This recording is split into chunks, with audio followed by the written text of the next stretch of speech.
Assalamualaikum warahmatullahi wabarakatuh. Bismillah, alhamdulillah, wassalatu wassalamu ala rasulillah wa ala alihi wa sahbihi wa man wala wa la hawla wa la quwwata illa billah. Amma ba'du. Rabbi shrah li sadri wa yassir li amri wa hlul 'uqdatam min lisani yafqahu qawli. نويت التعلم والتعليم والتذكر والتذكير والنفع والانتفاع والإفادة والاستفادة والحث على التمسك بكتاب الله وسنة رسول الله والدعاء إلى الهدى والدلالة على الخير ابتغاء وجه الله مرضاته وثوابه وقربه سبحانه وتعالى. Alhamdulillah, para santri sekalian, Baitul Quran yang saya cintai dan saya banggakan. Alhamdulillah bagi kalian-kalian yang tetap istiqomah bagaimanapun rintangan yang kalian dapati dalam belajar online ini, tapi keistiqomahan kalian pasti ada nilainya yang sangat tinggi di sisi Allah Subhanahu wa taala. Karena itu tetaplah istiqomah, tetaplah berkontinu, tetaplah mudawamah, karena dalam satu maqalah dikatakan al-istiqamah khairun min alfi karamah. Keistiqomahan itu lebih baik daripada 1000 keramat. Jika kalian pernah lihat atau pernah dengar atau pernah rasakan ada orang yang bisa terbang di atas langit, jalan di atas air, melihat atau mendengarkan isi hati orang, atau hal-hal lain yang di luar kebiasaan manusia, jangan serta-merta terkesipu. Apa serta-merta? Jangan serta-merta terlena dengan silauan mata tersebut. Karena pada hakikatnya kesemuanya itu tidak lebih baik daripada keistiqomahan yang kalian lakukan pada satu amalan tertentu. Apalagi amalnya adalah belajar ilmu agama, belajar ilmu yang menuntun kita kepada pengetahuan terhadap isi Al-Quran dan hadis. Salah satunya adalah ilmu alat atau ilmu nahwu dan sharaf. Sebut ilmu alat karena dia menjadi alat untuk mengetahui dan memahami isi kandungan Al-Quran dan Al-Hadis dan apa-apa yang menjadi turunannya. Makanya saya katakan saya bangga sekali. Saya katakan tetaplah istiqomah. Bagi siapapun yang sampai saat ini masih istiqomah, mengikuti dari awal hingga akhir, apalagi dalam channel kecintaannya, yaitu channel Pondok Pesantren Baitul Quran. Begitu. Ya. Nah, alhamdulillah kita sebenarnya ini sudah jauh, lumayan jauh pelajaran kita dalam kitab Muntaha, ya, pelajaran ilmu nahwu dan sharaf kita sudah sangat jauh, lumayan. Sisanya hampir kurang dari sepertiga lagi, atau bahkan seperempatnya. Kan sudah halaman 113 saja. Gitu. Walaupun dengan segala kekurangan, dengan segala kesilapan yang ada, tapi kita tetap mencoba untuk tetap istiqomah, insyaallah. Ya Allah, alhamdulillah. Ya anak-anakku sekalian, alhamdulillah kemarin terakhir sekali kita sudah membahas tentang isim maf'ul. Ya, bagaimana cara pembentukan isim maf'ul itu dari fi'il madhi yang 3 huruf menjadi isim maf'ul. Fi'il madhi yang 3 huruf itu bagaimana cara membentuknya menjadi isim maf'ul? Ada step-stepnya. Yang paling kecil adalah merubahnya kepada wazan maf'ul. Merubahnya pada wazan maf'ul. Saya katakan ada beberapa catatan yang mesti diperhatikan dalam kaidah ini. Kaidah apa? Kaidah menganalogikan atau menyamakan fi'il madhi tersebut yang 3 huruf ini, ya, huruf-hurufnya, fa'alanya, fa'ul fi'li, ain fi'la, fi'linya kita analogikan atau kita samakan, kita sesuaikan kepada wazan maf'ulun, mim, fa, ain, waw dan ta. Tapi ada catatan-catatannya. Kemarin sudah saya kemukakan, sudah saya jelaskan satu catatan. Satu catatan bagaimana kalau fi'il madinya itu mu'tal ajwab alias yang ainul fi'linya berupa huruf illat. Bagaimana caranya sudah saya jelaskan. Bagi yang belum memahami silahkan mundur lagi, lihat kepada video sebelumnya. Insya Allah di situ dijelaskan semua. Dan saya wanti-wanti sekali lagi, saya harapkan sekali lagi bagi yang belum paham sama sekali, belum paham di beberapa titiknya, silahkan tanyakan di grup yang sudah disediakan. Tanyakan semuanya di situ, insya Allah saya jawab. Insya Allah saya jawab. Itu. Nah, masih ada beberapa catatan lagi untuk kaidah tadi, kaidah perubahan fi'il madi kepada isim maf'ul dengan cara menganalogikan kepada wazan maf'ulun. Masih ada beberapa catatan lagi, bukan hanya satu yang telah dijelaskan kemarin, tapi ada beberapa lagi.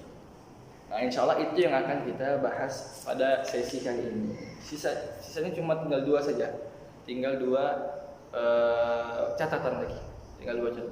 Insya Allah kita cukupkan kepada dua catatan itu. Kita berganti ke judul lain hari Ahad depan. Hari Jumat dan Sabtu saya kasih libur untuk kalian.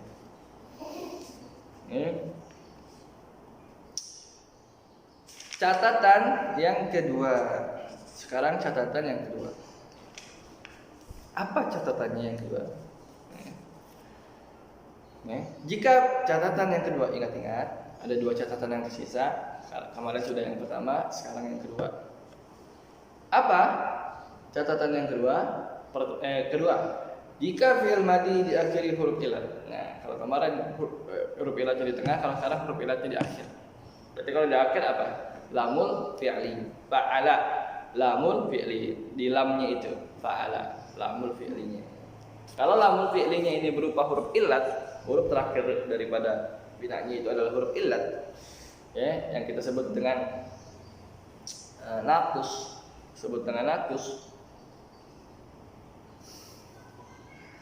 maka apa?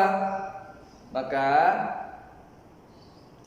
pada pembentukan isim maf'ul, huruf illat itu harus dikembalikan ke asalnya terlebih dahulu. Sama seperti catatan kemarin, kalau mu'tal ajwab, maka illatnya yang ainul fi'linya berupa illat itu harus dikembalikan ke asalnya dulu. Ini huruf apa nih? Alif ini sebelumnya huruf apa? Apakah waw, apakah ya? Misalkan qala alifnya yang tengah itu huruf waw, huruf ya, itu huruf waw. Aslinya qala, jadi qala. Lalu ba'a, ini waw apa ya? Misalkan ternyata ya, jadi baya. Itu kalau dari mu'tal ajwab kemarin, catatan yang pertama. Kalau catatan yang kedua ini, yang huruf ilatnya justru yang di akhir, bukan mu'tal ajwab, tapi naqis. Huruf ilatnya adalah huruf yang terakhir. Huruf ilatnya itu berupa huruf yang terakhir. Lamul fi'linya huruf ilat.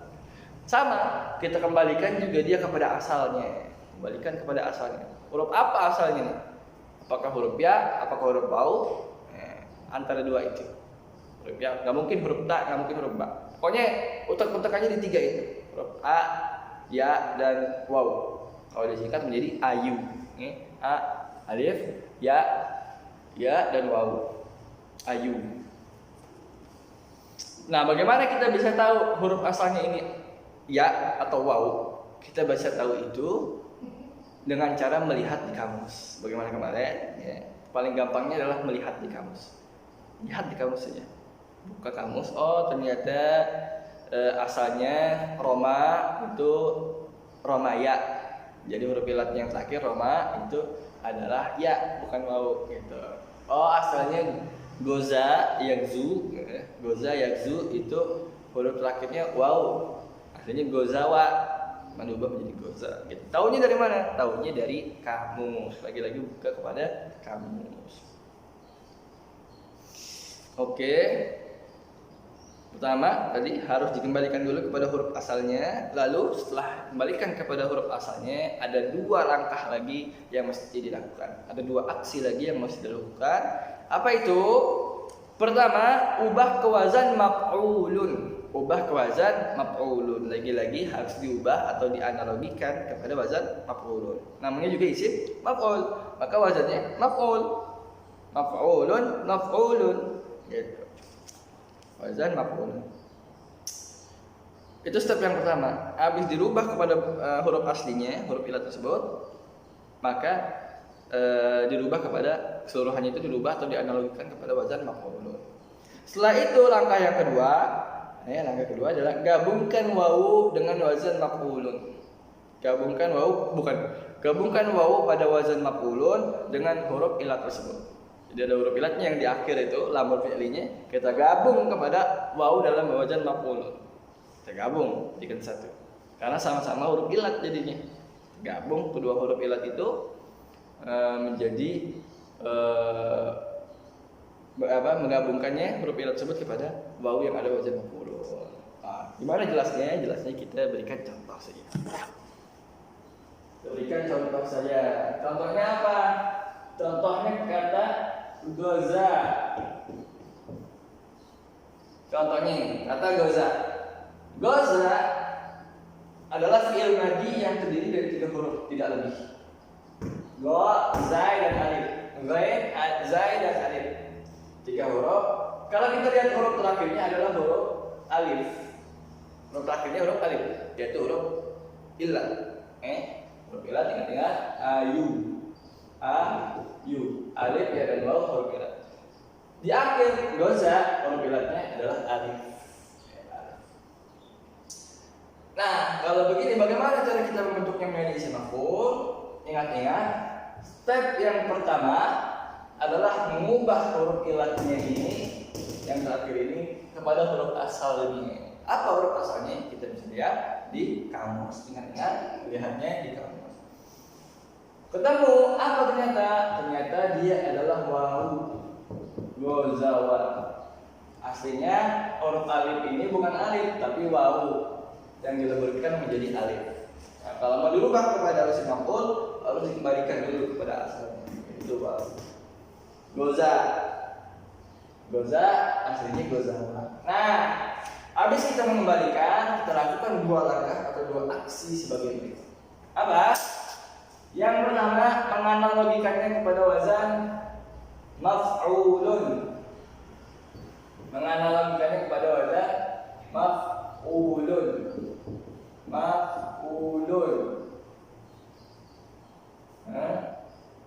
Fa'ul fi'li dha. Ini kan fa'ul fi'linya. Ainul fi'li zai. Waw fi'li lamul fi'li wa. Gozawa. Kita tambahin apa yang perlu tambahin? Apa? Mim dan waw. Jadinya apa? Jadinya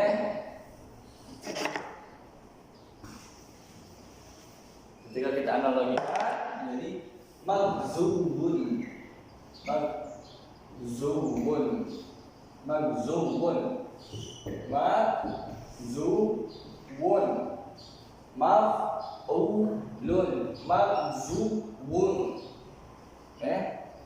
Kita analogikan magzubun. Ini langkah yang pertama setelah kita ubah huruf ilatnya kepada huruf asal, yaitu merubah atau menganalogikan yang ini menjadi wazan maf'ulun. Jadinya magzubun. Lalu aksi yang kedua atau langkah yang kedua apa? Langkah yang kedua adalah menggabungkan waw pada wazan maf'ulun. Mana waw pada wazan maf'ulun? Ini wazannya yang atas. Wawnya mana? Nih yang ini waw ini. Wazan waw pada wazan maf'ulun kita lebur alias kita gabungkan dengan huruf ilat tersebut. Mana huruf ilat ini? Huruf ilatnya yang tadi. Tadi kalau di sini yang mana? Ini huruf ilatnya. Ini waw yang ini waw dari wazan maf'ul. Ada 2 waw yang saling bersandingan. Satunya sukun, satunya mati, satunya hidup, maka harus kita gabungkan. Kita gabungkan menjadi satu. Kita fusion gabungkan. Ini bejita, ini goku. Kita gabungkan menjadi gogeka. Manzubun. Jadinya apa? Kita gabungkan. Jadi ini seperti ini. Madzubun. Kurang jelas ya.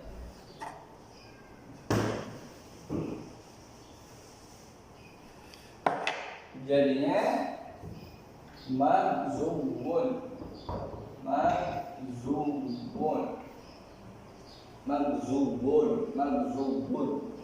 Goza yang memerangi. Goza memeranginya, kata kerjanya memerangi. Madzubun yang diperangi. Madzubun yang diperangi. Goza peperangannya itu memerangi, kata kerja memerangi. Berperang. Madzubun yang diperangi. Madzubun. Itu. Ya, ingat 2 step tadi. Ini langkah-langkah ini berlaku ketika huruf ilatnya ketika kembalikan ke asal ternyata dia waw. Nah, bagaimana kalau ternyata huruf asalnya bukan waw, huruf asal dia? Nah, seperti kemarin kan di catatan yang pertama ada perbedaan perlakuan ya. Ada perbedaan perlakuan antara waw dengan ya. Begitu juga di sini catatan yang kedua. Ada perbedaan perlakuan antara jika huruf ilatnya itu asalnya adalah waw dengan huruf ilat asalnya adalah ya. Bagaimana kalau ya? Contohnya kalimat apa? Contohnya kalimat apa? Jumlah kalimat atau kata Roma. Ya. Kata Roma ya, Roma dalam bahasa Arab artinya melempar. Kan Roma biskuit ya, tapi rumah klub bola ya, tapi Roma dalam bahasa Arab artinya melempar. Roma ini kalau dilihat di kamus ini alif nih atau huruf ilat, huruf ilat. Ini huruf ilat lahirnya 3 huruf, dia fi'il madhi 3 huruf, ro, mim dan ini namanya alif sebenarnya. Cuma kalau kalian mengamalkan ya itu juga tidak apa. Yang penting dia huruf ilat. Roma. Ya, Roma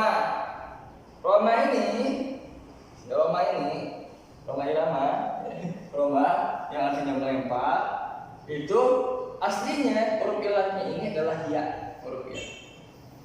Romaya aslinya. Roma aslinya Romaya. Bagaimana kalau kita mau menjadikan dia sebagai isim maf'ul? Caranya sama, kita kembalikan dulu ke asalnya, yaitu Roma menjadi Romaya. Baru kita analogikan ke wazan maf'ul.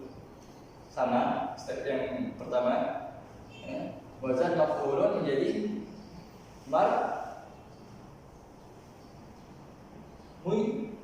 marmuyun, ya, marmuyun.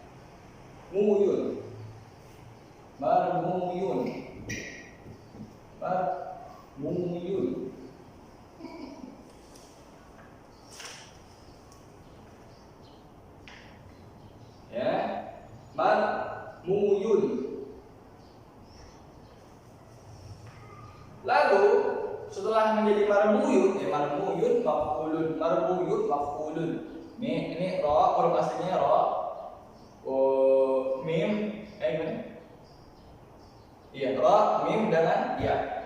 Romaya, marmuyun, maf'ulun. Sudah dianalogikan menjadi wazan maf'ul. Lalu apa yang kita lakukan selanjutnya? Yang dilakukan selanjutnya adalah pada langkah kedua sebelum dilakukan penggabungan, huruf waw harus diubah dulu menjadi ya. Ini kan tadi langkah kedua, kalau misalkan huruf ilat ternyata waw, langsung aja digabung waw maf'ulnya dengan huruf ilat. Nah ini juga begitu. Cuman ini hasilnya harus digabung juga. Marmuyun, huruf ilatnya harus digabung dengan waw dalam wazan maf'ulnya. Yang ini harus digabung. Akan tetapi waw ketemu ya nggak bisa digabung begitu saja. Nggak bisa digabung begitu saja. Oleh karena itu wawnya, waw wazan maf'ulnya, ini si wawnya ini harus diubah, disesuaikan dengan huruf ya-nya. Nah, harus diubah, disesuaikan kepada huruf ya-nya. Diubah menjadi apa berarti? Jadi ya juga.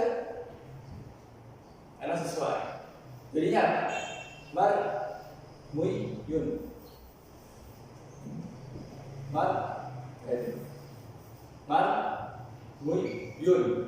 Mar mui yun. Nah, mar mui yun. Mar mui yun. Itu mar mui yun. Mar mui yun. Akan tetapi, nah ini langkah keberapa berarti? Ini langkah kedua dari catatan ini, yang huruf ilatnya ya ternyata. Marmuyun, marmuyun. Domah di sini, maf'ul marmuyun yang udah diganti wawunya menjadi ya supaya menyesuaikan huruf ilat. Ya. Domah ini dalam kaidah bahasa Arab tidak bisa bertemu dengan ya. Domah tidak bisa bertemu dengan ya. Jadinya marmuyun kan ribet. Orang Arab nggak bisa ngomong marmuyun, marmuyun. Maka dari itu langkah yang ketiga sebelum digabungkan dua huruf ini yang sama, ya, huruf ilat dengan dengan wawu maf'ulnya yang sudah dirubah menjadi ya digabungkan. Sebelum digabungkan, domah ini harus disesuaikan juga dengan ya yang setelahnya. Diubahnya dengan apa? Domah tidak bisa ditemui ya. Kalau iya harus diubah menjadi kasroh. Domah ini kita ubah menjadi kasroh. Marmiyun, supaya nggak ribet marmiyun, tapi marmiyun itu lebih enak. Marmiyun jadinya. Marmiyun. Nah, kita ubah domahnya menjadi kasroh. Jadilah marmiyun, marmiyun, marmiyun. Sudah ini baru digabung langkah yang keempat, yaitu digabung antara huruf ilatnya dengan wawu wazan maf'ulnya yang sudah diubah menjadi ya. Jadinya apa? Jadinya di sini aja atau di sini. Marmiyun, marmiyun ditasdidkan. Karena digabungkan ditasdidkan. Sama seperti ini manzubun, dua wawu yang digabungkan ditasdidkan. Roma melempar, marmiyun sesuatu yang dilempar. Itu dia. Nah, itu catatan yang kedua dari bagaimana cara mengubah fi'il madhi yang hanya 3 huruf tidak lebih kepada isim maf'ul. Catatan yang kedua. Itu step-stepnya. Barangkali kalau saya lanjutkan kepada catatan yang terakhir, yang ketiga.